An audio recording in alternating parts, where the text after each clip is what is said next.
Ya, Piala Eropa 2024 ini memasuki babak akhir. Nah, tadi kalau dari paket berita, siapakah yang akan tersenyum nantinya di akhir? Apakah Inggris atau Spanyol? Mengenai hal ini kita akan bahas langsung dengan Bang Lalumara Satriawangsa, pimpinan redaksi TV One. Selamat pagi, Assalamualaikum. Assalamualaikum, Rati, Livi. Ini ditunggu-tunggu nih. Kirain tadi Bang Mara udah pegang tiket nonton final ini. Langsung dari sana begitu ya.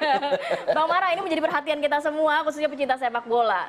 Inggris dan Spanyol pertama kalinya bertemu di puncak partai. Piala Dunia belum pernah, Piala Eropa juga belum pernah. Catatan Anda seperti apa nih, Bang? Ya, memang dua tim ini boleh dibilang dua tim yang kontroversi di Piala Eropa kali ini. Pertama Spanyol. Kalau saja wasit menunjuk titik putih pada saat Cucurella handsball, bisa beda Ceritanya beda ya. Tapi kontroversi juga Inggris. Pada saat Kane lawan Belanda, ada yang mengatakan bahwa mestinya tidak penalti. Tapi aturan memang kalau ada boot sepatu ini ya itu masih penalti. Jadi dua tim yang kontroversi. Perjalanan memang secara permainan Spanyol lebih atraktif. Gitu ya.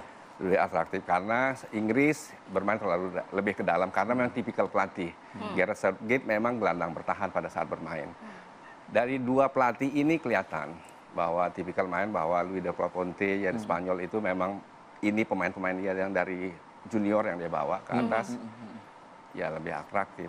Dan ini bentuk dari dua kompetisi hebat, satu Liga Inggris dan Liga Spanyol. Ini akan menjadi pertandingan menarik menurut redaksi bahwa apakah ini lagu Football Coming Home akan bergema kembali. Iya, karena sepak bola kan dari Inggris. Dan Inggris terakhir juara dunia itu 1966. Apakah ini jadi pintu gerbang Inggris untuk mencapai mahkota juara? Karena nama pelatihnya Southgate kan, pintu gerbang selatan kan. Gerbang selatan. Bang, tapi kalau melihat sendiri Inggris dan juga Spanyol, banyak yang mengatakan Spanyol ini cukup impresif permainannya begitu ya. Selalu mendapatkan kemenangan, bahkan sama tuan rumah juga. Sedangkan kalau Inggris ini nampaknya kurang. Kalau lihat perjalanannya memang Inggris tidak sesuai diharapkan, termasuk oleh fans Inggris pun kecewa dengan pola permainan. Netizen kita bilang katanya faktor luck aja katanya. Tapi sepak bola kan yang diingat oleh menang, bukan soal main bagus. Kalau main bagus tapi kalah, yang diingat yang menang. Prosesnya tidak diingat. Gitu. Jadi menurut redaksi bahwa ini partai-partai yang menarik, bahwa ini partai yang terakhir pasti keduanya akan bermain sesuai yang diinginkan. Kapan lagi? Panggung ini adalah panggung pemain muda. Di Inggris ada Phil Foden, ada Bukayo Saka, ada Bellingham, di sini juga ada Nico Jackson sama yang paling fenomenal Lamine Yamal. Yang baru 17 tahun sini kita tidak akan pernah tahu rekor Lamine Yamal ini bisa dipecahkan. Masa ini mau diturunin pemain 15 tahun lagi nanti? Mungkin juga. Mungkin juga kan. Gitu kan. Jadi kita lihat ya siapa, apakah Phil Foden atau Lamine Yamal atau Bukayo Saka atau Nico Jackson yang akan jadi bintang. Keduanya sama-sama di marking oleh teman sendiri di klub. Kalau nanti Phil Foden akan dijaga oleh Rodri, kalau itu. Nah, Bang, tapi kan juga catatan juga ya di dalam Piala Eropa tahun 2024 ini ya. Banyak sekali bintang-bintang yang kemudian juga kok nggak bersinar ya, Bang, ya di Piala Eropa ini gitu. Sebut saja CR7 misalnya gitu. Umur. Faktor umur. Sama sekali nggak ada gol kali ini. Faktor umur. Kedua, CR7 di Portugal juga akan terjadi keterbelahan.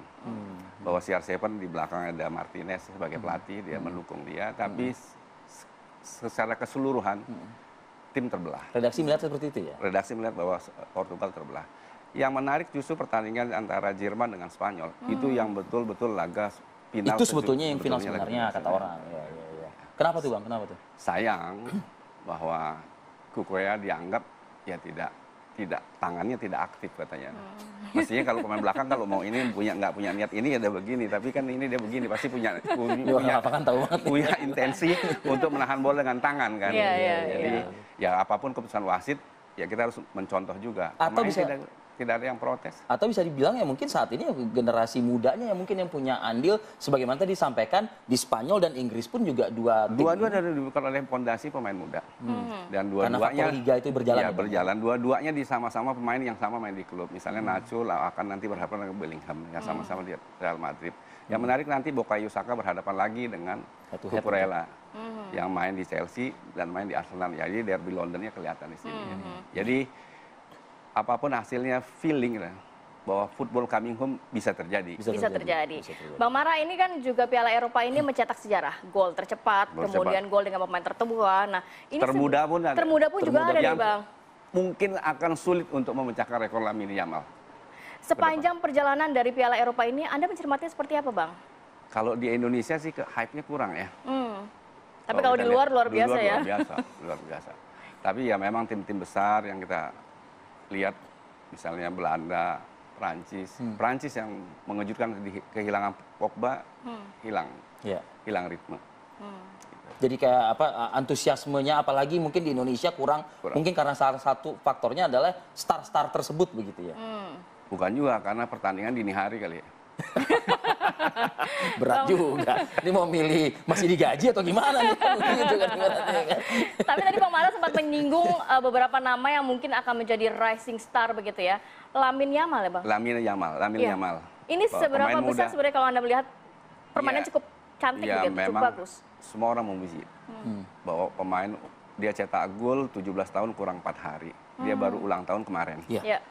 Apakah dia akan dapat kado terindah ulang tahun ke-17 tahunnya, Sweet 17-nya lewat final ini? Ya kita terbuka lebar ya? Terbuka lebar. Dan apakah juga Inggris setelah 58 tahun akan bisa mencetak sejarah, bisa juara di luar kandang, karena Inggris juara dunia di kandang sendiri, dan ini yang pertama di luar kandang. Sejarahnya bagaimana kalau udah di luar kandang? Feeling redaksi memang pilihannya kalau lihat grafik dia menanjak Inggris. Spanyol terus memang pemain itu. Tapi dua-duanya tipikalnya sama sekarang karena setelah masuk sepak bola Spanyol invasi ke Inggris dengan masuknya Pep Guardiola kan rata-rata mainnya agak lebih ke dalam, main lebih hati-hati, bertahan. Ya pertahanan Inggris lebih baik. Pertahanan Inggris lebih bagus karena serangan Spanyol juga lebih bagus. Komposisi pemain sendiri dan pelatih, Bang? Hampir Bang. Kalau pelatih ya dua-dua Luis Del Conte juga bukan pelatih ternama, tapi dia membawa Spanyol di junior sampai juara. Dia Luis Del Conte. Gareth Southgate belum pernah. Baik di pelatih klub dia kan dipecat juga dia. Bawa klub degradasi juga. Iya. Ada pengaruh, Bang. Tapi pelatih dengan nama besar sebagai pemain belum jaminan untuk sukses sebagai pelatih. Timnas hanya 1, 2 lah paling Beckenbauer sama pelatih Prancis Deschamps yang bisa. Artinya tidak terlalu banyak juga begitu. Ada pengaruh, Bang. Kalau tadi Abang di awal mewakili redaksi mengatakan ya Southgate sendiri kan juga kan dia pemain tengah misalnya seperti itu. Dia gelandang bertahan. Ya visi dia pasti lebih bertahan. Dia akan lebih memperkuat pertahanan dulu. Baru setelah aman baru dia keluar. Dan kalau kelihatan perjalanannya kan Inggris begitu tertinggal baru keluar. Gitu. Tunggu dulu ya. Tunggu dulu dia baru lebih ke dalam. Itu yang membuat Phil Foden tidak berkembang. Kalau di klub di City dia lebih keluar. Gitu. Bang, kira-kira nih kan segala sesuatu pasti kita harus menariknya ke kita nih, Bang, Indonesia gitu ya. Redaksi ngelihat dari pesta euforia Eropa ini khususnya untuk penanganan sepak bola di tanah air, Bang. Ya, ini sebagai bukti bahwa kompetisi yang baik pasti akan menghasilkan timnas yang baik. Proses yang baik akan baik. Tapi ya kalau kita lihat sekarang kan kita dengan timnas sekarang dengan STY, dengan kita melakukan proses jalan pintas lewat memanggil pemain-pemain keturunan, jadi kan prosesnya ada. Ya kalau kita lihat timnas utama Indonesia kan Belanda gagal. Bercanda. Spill juga. Ini kayaknya menarik dan akan menegangkan sekali nantinya pertandingan antara Inggris dan juga Spanyol begitu. Saya mau nanya prediksi yang Bang Mara kayaknya nggak mungkin juga dijawab. Tapi nggak mungkin. Football coming home itu kan udah Inggris. Oh iya, udah kode dari Bang Mara ya. Terima kasih banyak Bang Mara. Terima kasih Bang Wali Mara Satria Wangsa, Redaksi TV One atas waktunya pagi ini.